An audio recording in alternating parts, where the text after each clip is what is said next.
Hello guys, आज के हम इस टॉपिक में डिस्कस करेंगे वर्टिकल वर्सेस हॉरिजॉन्टल स्केलिंग और कौन कौन से इनके की डिफरेंसेस है जो कि आपको पता होने चाहिए। अब नेक्स्ट स्लाइड में इन दोनों को ब्रेक डाउन करेंगे, वर्टिकल वर्सेस हॉरिजॉन्टल स्केलिंग को, और जानेंगे कि इन दोनों के कैरेक्टरिस्टिक्स क्या हैं। अब इन दोनों के डेफिनेशंस क्या हैं।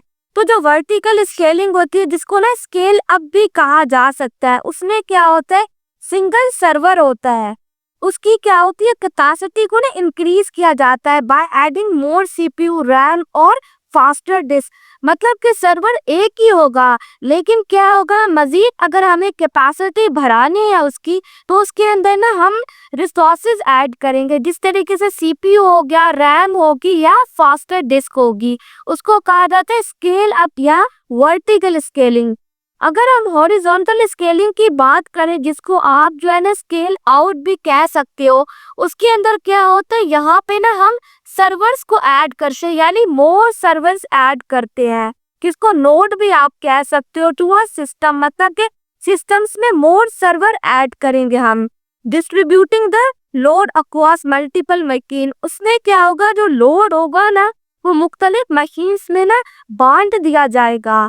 बेसिकली क्या होता है, हम लोग स्केलिंग तब करते हैं जब हमें रिसोर्सेज ऐड करने हो या सर्वर्स ऐड करने हो। जैसे मैंने आपसे इन दोनों के डिफरेंसेस शेयर किए। मतलब कि क्या होता है, ये जो होते हैं सिचुएशन के हिसाब से आप अप्लाई कर सकते हो। कुछ सिचुएशन में आपको वर्टिकल स्केलिंग करनी पड़ सकती है, कुछ सिचुएशन में आपको हॉरिजॉन्टल स्केलिंग करनी पड़ सकती है। तो आगे हम डिस्कस करेंगे कि किन सिचुएशंस में आपको वर्टिकल स्केलिंग करनी चाहिए और किन सिचुएशंस में आपको हॉरिजॉन्टल स्केलिंग करनी चाहिए। अब दोनों के की डिफरेंसेस क्या है। तो एस्पेक्ट की बात करें रिसोर्स ग्रोथ की, तो वर्टिकल स्केलिंग में क्या आता है, जो एग्जिस्टिंग मशीन होती है उसको अपग्रेड किया जाता है। जैसे मैंने आपके साथ पहले डिस्कस किया कि सीपीयू ऐड किया जाएगा या रैम को ऐड किया जाएगा या डिस्क जो होगी मजीद भराई जाएगी, वो वर्टिकल स्केलिंग में होता है। लेकिन हॉरिजॉन्टल स्केलिंग में क्या होता है, मशीन्स की जो तादाद होती है या सर्वर्स की जो तादाद होती है वो बढ़ाई जाती है। मतलब कि मोर वीएम्स जो होती है वो डाली जाती हैं। अगर हम कॉम्प्लेक्सिटी की बात करें, तो जो वर्टिकल स्केलिंग होती है वो सिंपल होती है। आपको देखो आपने जस्ट रिसोर्सेज ऐड करने हैं तो वो आसान होता है। जैसे सीपीयू, रैम होगी, वो आपने ऐड करने, तो वो इजी टू इम्प्लीमेंट है। अगर हम हॉरिजॉन्टल स्केलिंग की बात करें, तो हॉरिजॉन्टल स्केलिंग कॉम्प्लेक्स होती है। जाहिर की बात है, जब आप बहुत सारी वीएम्स को ऐड करोगे तो वो नेटवर्क जो होगा कॉम्प्लेक्स बन जाएगा, या उसकी डेटा सिंकिंग में जो है कि कॉम्प्लेक्सिटी आएगी। तो जो हॉरिजॉन्टल स्केलिंग होती है वो कॉम्प्लेक्स होती है as compare to vertical scaling. अगर हम कॉस्ट मॉडल की बात करें, तो जो वर्टिकल स्केलिंग होती है ऑफन हायर पर यूनिट, मतलब कि महंगी होती है पर यूनिट। अगर आपने सीपीयू ऐड करना हो या रैम की कैपेसिटी बढ़ानी हो तो एक्सपेंसिव पड़ेगा आपको। अगर हम हॉरिजॉन्टल स्केलिंग की बात करें, कमोडिटी हार्डवेयर स्केल्स इकोनॉमिकली, मतलब कि आप इकोनॉमिकली इसको स्केल आउट कर सकते हो। मतलब कि ज़्यादा महंगी नहीं होती, इकोनॉमिकल होती है। अगर हम मैक्सिमम लिमिट्स की बात करें, तो जो वर्टिकल स्केलिंग होती है it's bound by hardware limit. मतलब कि इसके हार्डवेयर की लिमिट है। आप जो एक हद तक की हार्डवेयर जो बढ़ा सकते हो। लेकिन अगर हम हॉरिजॉन्टल स्केलिंग की बात करें, प्रैक्टिकली लिमिटलेस, मतलब कि आप जितनी क्या वीएम या नोड की तादाद बढ़ा सकते हो एज पर योर डिमांड। मतलब कि यहाँ पे जो है आप स्केल आउट कर सकते हो लिमिटलेसली, मतलब आपके हाथ में कि जितना चाहो उतना कर सकते हो। अगर हम फॉल्ट टॉलरेंस की बात करें, तो जो वर्टिकल स्केलिंग होती है सिंगल पॉइंट ऑफ फेलियर, यानी कि अगर वीएम में कोई भी फेलियर आ जाता है तो उससे क्या होगा, पूरा सिस्टम कोलैप्स कर जाएगा, मतलब डाउन हो जाएगा। अगर हम हॉरिजॉन्टल स्केलिंग की बात करें, तो हॉरिजॉन्टल स्केलिंग जो होती है वो आपको बेटर रेजिलियंस प्रोवाइड करती है। मतलब जी क्या होता है, का मतलब ये है कि अगर नोड के अंदर फेलियर आ जाता है तो उससे क्या होगा, उससे पूरा सिस्टम कोलैप्स नहीं कर जाएगा, मतलब कि वो प्रॉपर्ली वर्क करेगा। ये कहा जा रहा है, ये आपको बेटर रेजिलियंस प्रोवाइड करती है। अगर हम डिप्लॉयमेंट की बात करें, तो जो वर्टिकल स्कैनिंग होती है उसका जो डाउन टाइम होता है ना वो ऑफर रिक्वायर्ड होता है। लेकिन जो हॉरिजॉन्टल स्केलिंग होती है ना उसमें आप नोड्स को ऐड भी कर सकते हो और रिमूव भी कर सकते हो विद मिनिमल, मतलब कि आप आसानी के साथ कर सकते हो वीएल टू ऐड भी और रिमूव भी। नो डाउन टाइम, मतलब कि आपको डाउन टाइम नहीं देती, ये प्रॉपरली वर्क करती है। अगर हम लोड डिस्ट्रीब्यूशन की बात करें तो जो वर्टिकल स्केलिंग होती है ना उसमें आप सिंगल मशीन का इस्तेमाल करते हो। सिंगल मशीन सारा टास्क परफॉर्म करती है या वर्क करती है।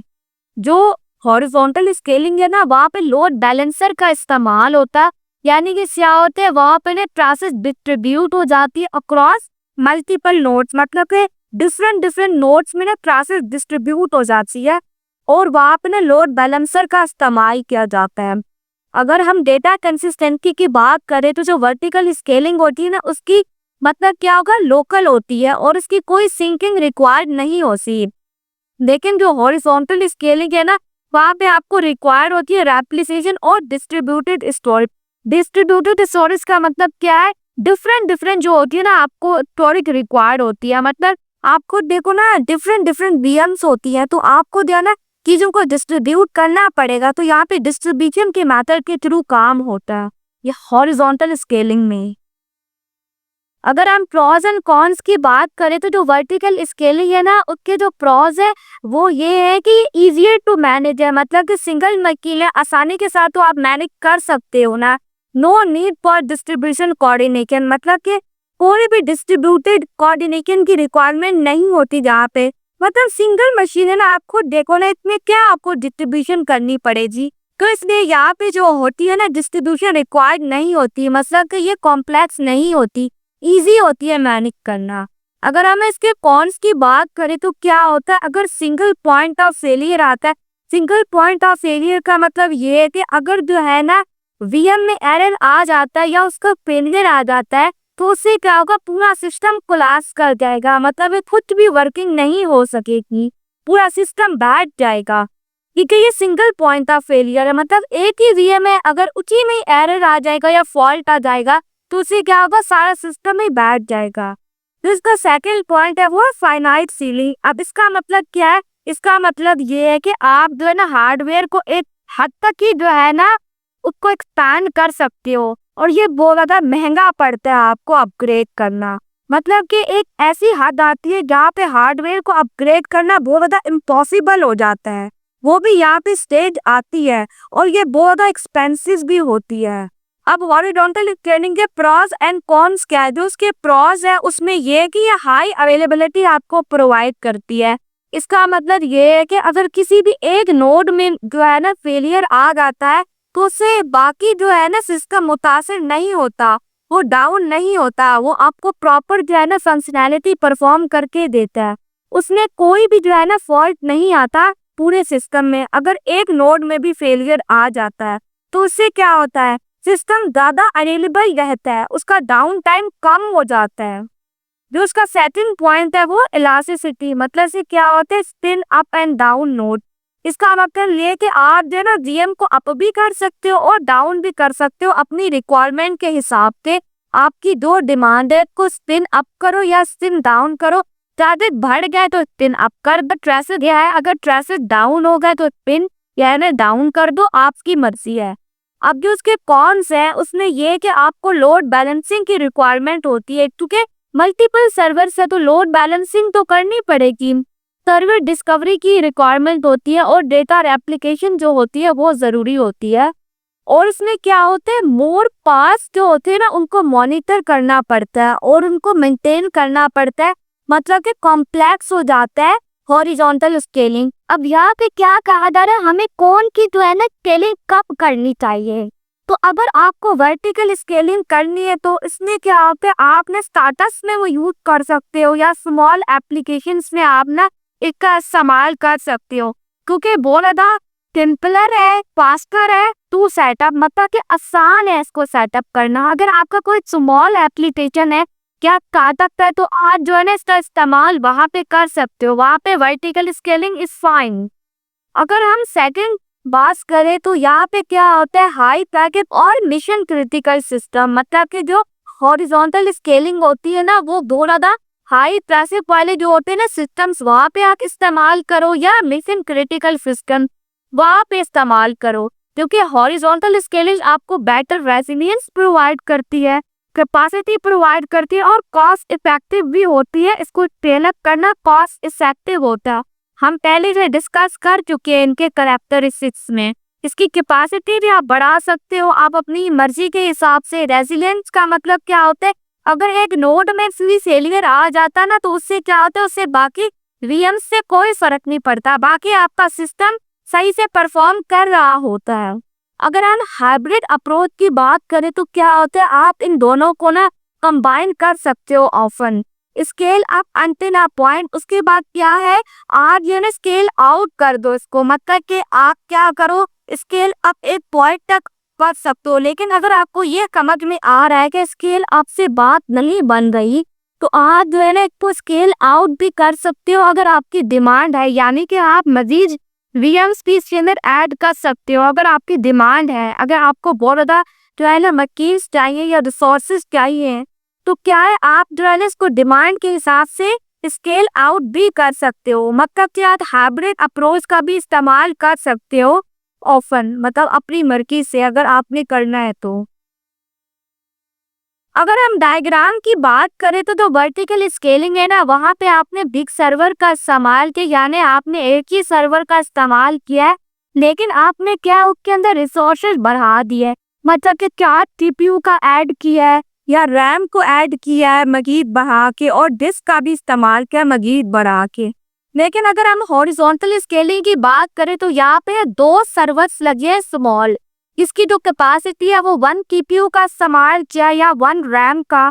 लेकिन यहाँ पे क्या याद है, आपने लोड बैलेंसिंग की हुई है, मतलब यहाँ पे सर्वर ज्यादा है लेकिन क्या है इसके अंदर आपको लोड बैलेंसिंग करनी पड़ेगी, मतलब जो ट्रैफिक है ना उसको डिस्ट्रीब्यूट करना पड़ेगा, इस सर्वर पे भी डिस्ट्रीब्यूट करना पड़ेगा एक, और अगर आगे भी वही सर्वर्स या नोड आपने ऐड कर ले तो वहां पे भी आपको ट्रैफिक को यानी डिस्ट्रीब्यूट करना पड़ेगा। ये है इस पूरी डायग्राम का मतलब। अगर हम टेक अवे की बात करें तो जो वर्टिकल स्केलिंग होती है ना, मेक वन मशीन बीगर, मतलब कि आप जो है एक मशीन में ही काम चला सकते हो। लेकिन जो हॉरिजॉन्टल स्केलिंग होती है ना, उसमें आपको ना मोर मशीन्स को ऐड करना पड़ता है। अब यहाँ पे ये कहा जा रहा है कि आपको जो है ना राइट अप्रोच को चूज करना है, या जो है ना आप मिक्सचर का भी इस्तेमाल कर सकते हो, मतलब इन दोनों को मिक्स करके भी आप इस्तेमाल कर सकते हो। ये जो है ना आपकी ग्रोथ पे डिपेंड करता है, प्लान पे डिपेंड करता है, बजट पे डिपेंड करता है और ऑपरेशन कॉम्प्लेक्सिटी पे डिपेंड करता है। मतलब कि जो आपकी डिमांड है, जो आपके प्रोजेक्ट की डिमांड है, उस हिसाब से जो है ना आप स्केलिंग चूज करो। मतलब अगर वर्टिकल स्केलिंग आपके प्रोजेक्ट की डिमांड है तो वो आप चूज करो, अगर हॉरिजॉन्टल स्केलिंग है वो चूज करो, या जो है ना आप इसका मिक्सचर भी चूज कर सकते हो अपनी डिमांड के हिसाब से, लेकिन चूज करना। तो ये था कुछ हॉरिजॉन्टल और वर्टिकल स्केलिंग के बारे में, मैंने आपके साथ इसके पॉइंट्स शेयर किए, फिर उसके बाद जो है ना इनके कैरेक्टरिस्टिक्स को डिस्कस किया, फिर मैंने आपसे ये भी डिस्कस किया कि किन सिचुएशंस में कौन सी स्केलिंग का इस्तेमाल आपको करना चाहिए, फिर मैंने आपके पास डायग्राम डिस्कस की और फाइनली मैंने आपको टेक अवे भी दे दिया कि किस सिचुएशन में आपको कौन सी स्केलिंग जो है ना चूज करनी चाहिए। तो उम्मीद है कि आपको ये लेक्चर पसंद आया होगा। Thank you.